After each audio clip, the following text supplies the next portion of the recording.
একে দেখছি গো। জানে বাহার, এসব হলো তারা, যা আকাশ থেকে তুলে এনেছি তোমারই জন্যে। এত অবাক হয়ে কি দেখছো? যদি বিশ্বাস না হয় তো জানলা দিয়ে বাইরে দেখো একবার। চারিদিকে আকাশ যেন কালো দেখতে পাবে। পুরো শহরে যেন হইচই পড়ে গেছে।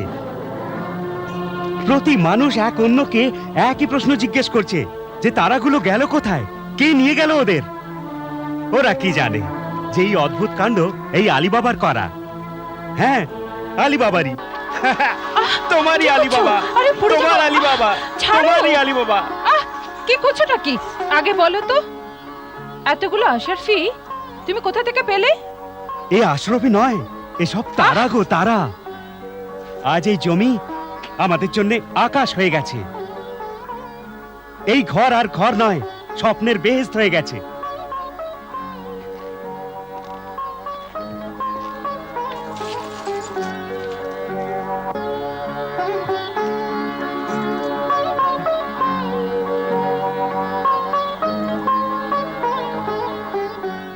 আর আমরা অভুক্ত থাকবো না।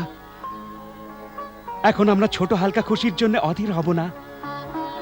নওবাহার, নওবাহার, খোদাকে ধন্যবাদ জানাও, খোদাকে কৃতজ্ঞতা জানাও। না, তুমি নিশ্চয়ই চুরি করেছো, ডাকাতি করেছো, কিন্তু আমি অধর্মের আয়কে ঘেন্না করি। সে আয় যদি শোনা হয় তাহলেও আশরাফিগুলো আমার সামনে থেকে। তোমার নিজের আলী বাবার উপর ভরসা নেই? হ্যাঁ আছে, কিন্তু পেট মানুষের সব থেকে বড় শত্রু। পেটের খিদে সৎ লোককেও দুর্বল করে দেয়। তুমি ভালো করেই জানো, বেশ ভালো করেই জানো তুমি, যে কঠিন থেকে কঠিন পরীক্ষায় আমরা সফল হয়েছি। আমরা উপোসের পর উপোস করেছি, কিন্তু অন্যায়ের ঐশ্বর্যের দিকে আমরা দৃষ্টিপাত করিনি। অভাবে আর পেটের খিদেতে সৎ লোকেরও বুদ্ধিভ্রষ্ট হয়। আমি তোমাকে কি করে বোঝাই বলো যে আমি কোনো অন্যায় কাজ করিনি? তাহলে এতগুলো আশরাফি আকাশ থেকে পড়েছে? না, শোনো,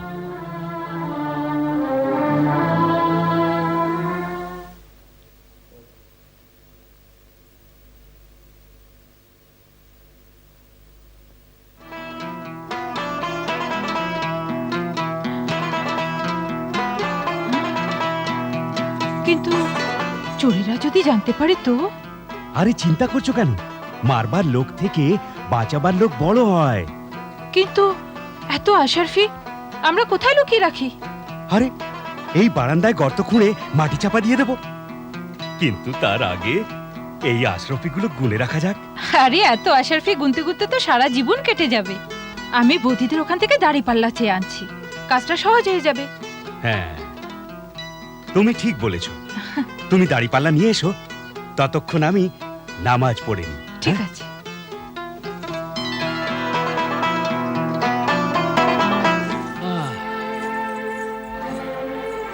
ধরো, খেয়ে নাও। কে? আমি নওবাহার। ওই যে সামলাও, এসে গেছে দাম উসুল করার জন্যে। এবার বলবে যে কটা রুটি আর একটু তরকারি দিয়ে দাও। বেগম, তুমি কি বলছো? ওরা আজ পর্যন্ত আমাদের কাছে কিছু চেয়েছে যে আর চাইবে? তুমি কি যে বলো। আহা, বেশি বকবক করো না, শিগগির যাও, গিয়ে দরজাটা খোলো। হ্যাঁ, ঠিক আছে ঠিক আছে, বসো বসো, আমি নিজেই দরজা খুলছি। হুম।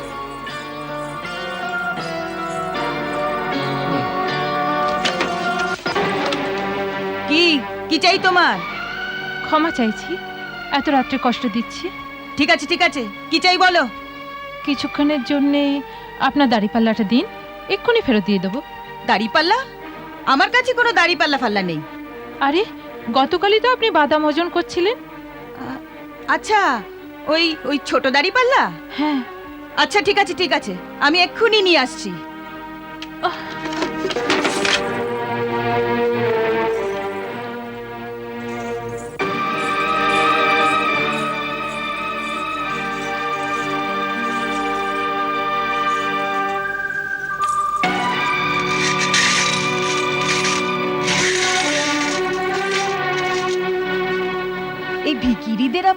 দাড়ি পাল্লার কি দরকার পড়লো?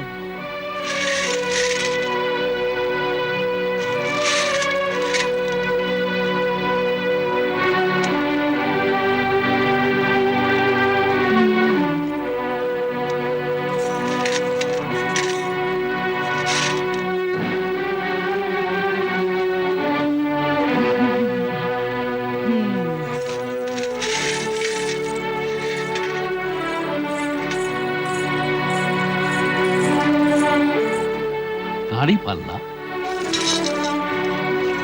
এই নাও।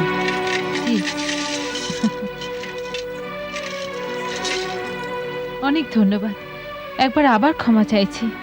এত ক্ষমা চাইতে নেই।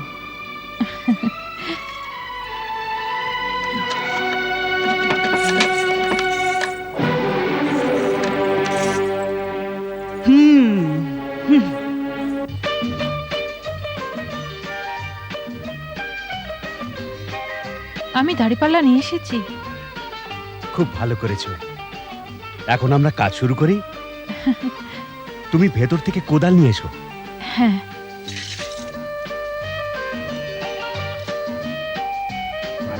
নবাহার এত রাত্রে দাড়ি পাল্লা কেন চাইলো? ও কি ওজন করবে? ওই দাড়ি পাল্লা দিয়ে যাই ওজন করুক, আমি সব জানতে পারবো। হ্যাঁ? কি করে? বারে, দাড়ি পাল্লা তলায় আমি মোম লাগিয়ে দিয়েছি। যে জিনিসই ওজন করুক তা মোমে আটকে যাবে। হ্যাঁ। বাহ বাহ, চমৎকার বেগম, তোমার জবাব নেই। আরে কে বলে যে মেয়েদের বুদ্ধি পায়ে থাকে? এসব গুজব তো পুরুষরা তোমরা বড় দেখাবার জন্য রটিয়ে থাকো, নয়তো মেয়েরা কোনো হিসেবে কম যায় না। হ্যাঁ।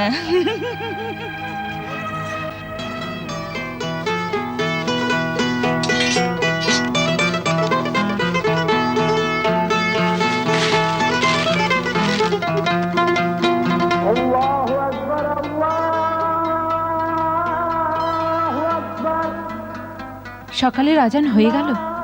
হ্যাঁ, আর আমাদের কাজও শেষ হলো। কে? আমি দিলশাদ। দাড়িপাল্লার চিন্তায় বৌদি রাত্রে ঠিক করে ঘুম হয়নি। আরে এসব বলার কি দরকার? যাও গিয়ে ওর দাড়িপাল্লাটা ফেরত দিয়ে দাও, আর আমিও এটাকে লুকিয়ে রাখি। হ্যাঁ।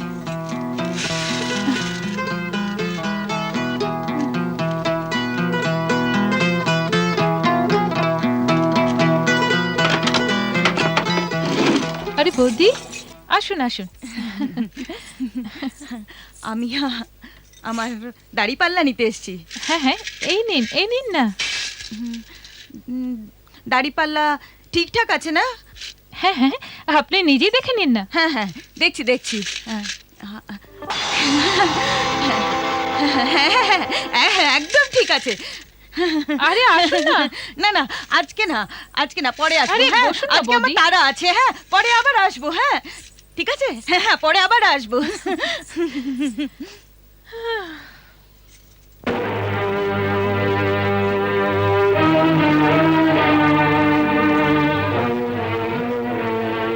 আশরাফি?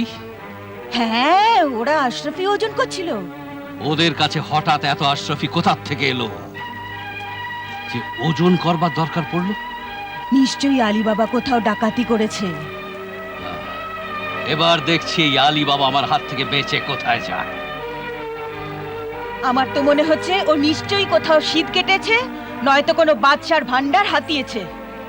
এমনও তো হতে পারে ও কোনো গুপ্তধন পেয়ে গিয়েছে। হতে পারে নয় গো, এরকমই কিছু হয়েছে। আমি তো ভাবতাম যে আলী বাবা গরিব, সৎ এবং বিশ্বাসী, কিন্তু এ তো আমারও কান কেটে দিয়েছে। আমি তো আগেই বলেছি যে ও এক মহাচোর, ধড়িবাজ আর বদমাইশ। ব্যাস, এখন দাঁড়িয়ে দাঁড়িয়ে হুহুই করবে না অন্য কিছু করবে? ঘাবড়াচ্ছ কেন বেগম? আমিও দারিদ্র আর সততার পর্দা ফাঁস করে ছাড়বো। আর শোনো, এখন ওর চাল আমরা জেনে গেছি। এমনও হতে পারে যে ওই বদমাইশটা নিজের পয়সা বাঁচাবার জন্য ভাই হওয়ার দোহাই দেবে, কিন্তু তুমি যেন বলে যেও না, বেশ করে ওকে নিংড়ে রেখে দেবে। হ্যাঁ। বেগম, আমার নাম কাসেম, কাসেম। আমি ওর রক্তের শেষ ফোঁটা পর্যন্ত চুষে নেব। আরে গোপন কথাটাও জেনে নেব আশরাফি কোথা থেকে পেল।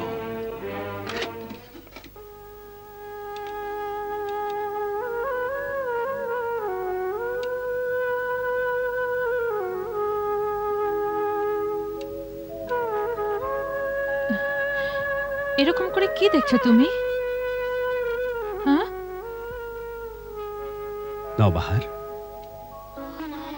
আমি যদি জগতের সব ঐশ্বর্য তোমার পায়ের তলায় ঠেলে দিই, তো তোমার ভালোবাসা আর অগাধ সেবার কাছে তা তুচ্ছ মনে হবে। এ কি কথা বলছো তুমি? আমি কি জানি না যে রাত দিন আমার জন্য কত পরিশ্রম করো, মাথার ঘাম পায়ে ফেলে কাজ করো, আর কাটতে কাটতে তোমার হাত দুটো কড়া পড়ে গেছে। তুমি নিজে কত কষ্ট করো আর আমায় ফুলের মতো আগলে রাখো, এ কি কম কথা? আর তুমিও তো সব দুঃখ কষ্ট হাসতে হাসতে সহ্য করছো। ছোট্ট ছোট্ট খুশির আশায় দিন কাটিয়েছো। কখনো কোনোদিনও কিছুই চাওনি তুমি, অভিযোগ পর্যন্ত করনি। কিন্তু এখন এখন আমি তোমার জন্য জগতের সব খুশি, সব সুখ এনে দেব। হ্যাঁ, আর সেই কাজ শুধু আজ থেকে নয়, দেখে নিও এই মুহূর্তেই করছি। হ্যাঁ, এই মুহূর্তেই করছি।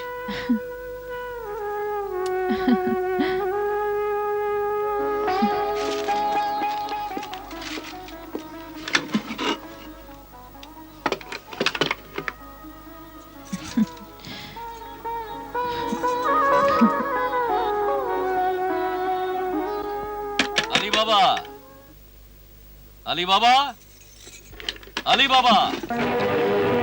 আসসালামু আলাইকুম ভাইজান। আলাইকুম আসসালাম, আলাইকুম আসসালাম। জি বলুন। আমার ছোট ভাই আলী বাবা কোথায়? এই তো এক্ষুনি বাইরে গেছে। আরে আজ আলী বাবা জঙ্গলে কাঠ কাটতে যায়নি? আজ একটা দরকারি কাজ ছিল। আমার মনে হয় এখন আর ও জঙ্গলে কাঠ কাটবার দরকারটাই বাকি। জি, তার মানে? আমার কথার মানেটা আমি আলী বাবাকেই বলবো। বাহ বাহ, মনে হচ্ছে বাড়িতে মাংস রান্না হচ্ছে, মশলার সুগন্ধ জমেছে। কখনো কখনো রান্না করি। আলী বাবা কিছু বলে গেছে কি ও কখন ফিরে আসবে? কিছু বলে তো যায়নি, এখনই এসে যাবে। কোনো দরকারি কাজ ছিল? হ্যাঁ হ্যাঁ, খুবই দরকারি কাজ ছিল, খুবই দরকারি। তাহলে ফিরে এলেই আপনার কাছে পাঠিয়ে দেবো। আরে না না, তার দরকার নেই, আমি এখানেই বসে ওর জন্য অপেক্ষা করছি। তা কি বলে কি, তোমার কোনো আপত্তি নেই তো? জি, আমার আবার কি আপত্তি থাকতে পারে? আপনার নিজের বাড়ি, আরাম করে বসুন। আমি একটু রান্নাঘরের দিকে। হ্যাঁ হ্যাঁ, যাও যাও, নিশ্চয়ই যাও, ভালো মন্দ রান্না করো, ভালো মন্দ খাও, যাও যাও যাও যাও।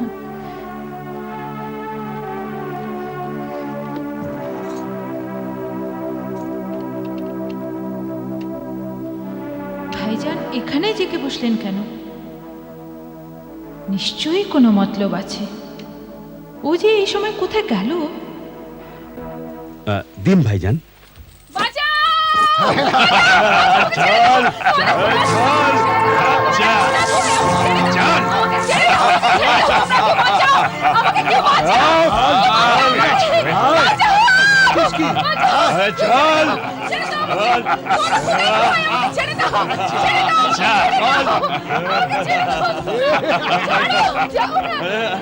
কেন যাবি না?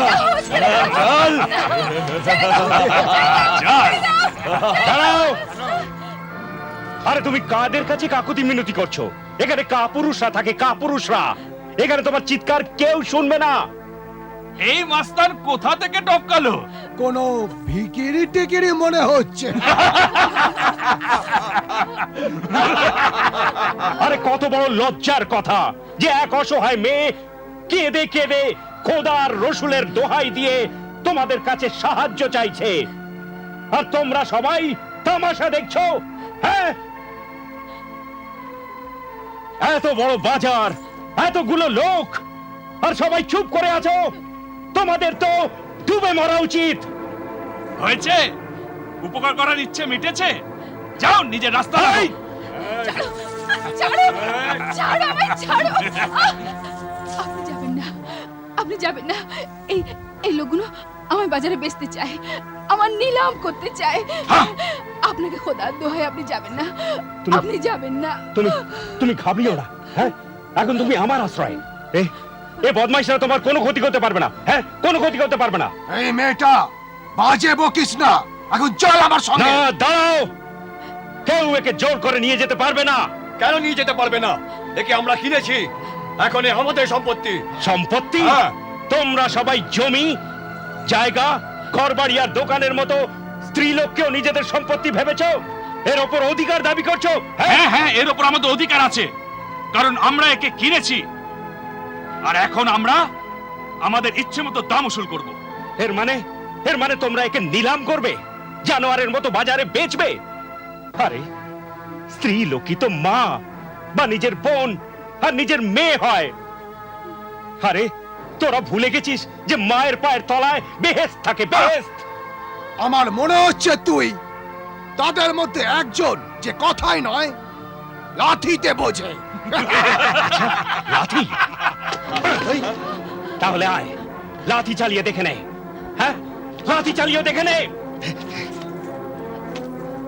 কিন্তু এটা মনে রাখিস যে এ আমার আশ্রয়, কেউ একে জোর করে নিয়ে যেতে পারবে না। আরে, আমাদের কোরআন তো আশ্রিত শত্রুকেও ভালোবাসতে শেখায়, ভালোবাসতে। হ্যাঁ, দেখো, আমরা একে অনেক দাম দিয়ে কিনেছি, আমরা একে এমনি ছাড়বো না। দাম দিয়েছো? কত কত দাম দিয়েছো? কত দাম দিয়েছো? বলো বলো, কত দাম দিয়েছো? আরে আদমরা ভিকিরি, দাম শুনলে মাথা ঘুরে পড়ে যাবি। আমরা ওর জন্য 100 অশ্রফি দিয়েছি। 100 অশ্রফি, সোনার অশ্রফি। তাও কখনো চোখে দেখেছিস? কখনো দেখেছিস তুই?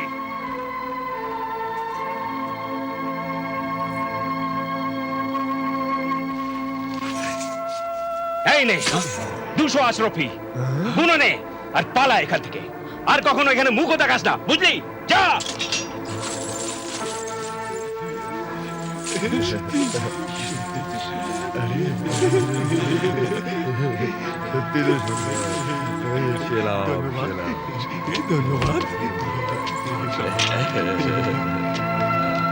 এখন আবার দাঁড়িয়ে মুখ দেখছো কেন? যাও নিজেদের কাজে। যত সব নির্লজ্জের দল।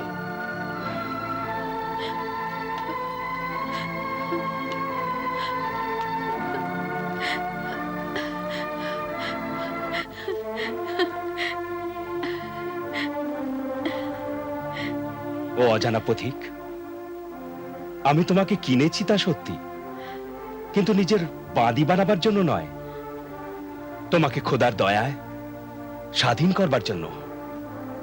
তুমি স্বাধীন, তুমি যেখানে চাও যেতে পারো। খোদা হাফিজ।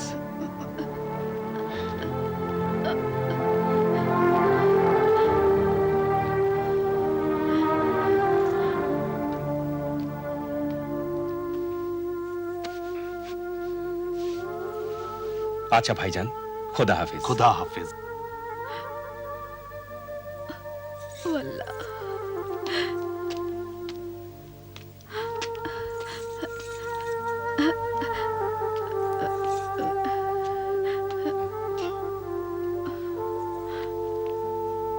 কি হলো? আমি তো তোমাকে আল্লাহর দয়ায় স্বাধীন করে দিয়েছি, তবুও এভাবে আসার মানে? এই বাঁধের জন্য এই দুনিয়ার কোনো জায়গা নেই। আমি আমি আপনার পায়ের তলায় থাকতে চাই। কিন্তু আমি যে এক দোষী লোক, আমার সে যোগ্যতা নেই যাতে কাউকে পায়ের তলায় স্থান দিতে পারি। দেখুন, পৃথিবীর চোখে আপনি দোষী হতে পারেন, কিন্তু আমার চোখে আপনি মহান, লালসাহীন পবিত্র মহান আত্মা, যিনি যিনি আমাকে মুক্তির আশ্বাস দিয়েছেন। সে ছিল আমার পরম কর্তব্য, আর এক মহাত্মার উপদেশও। দেখুন, আমি আপনাকে মিনতি করছি, আমাকে আপনার আশ্রয় নিয়ে নিন। আমি বললাম তো, এখন তুমি স্বাধীন, যেখানে মন চায় যেতে পারো। দেখুন, এই পৃথিবীতে কেউ নেই আমার, কেউ নেই আমার এই পৃথিবীতে। যার পৃথিবীতে কেউ নেই তার খোদা আছেন। কিন্তু কিন্তু খোদা তো কোনো না কোনো মাধ্যমে সৃষ্টি করেন। আপনি আমায় এভাবে ছেড়ে চলে গেলে আমি আমি একলা কি করে লড়তে পারবো এই জগতের সঙ্গে? খোদা দোহাই আমার সঙ্গে নিয়ে চলুন, আমি চিরকৃতজ্ঞ থাকবো।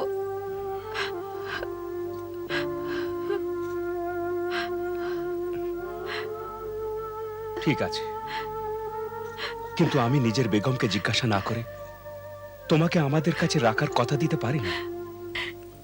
তাতে আমি রাজি। নাম কি তোমার? জি, মর্জিনা। মর্জিনা। এসো।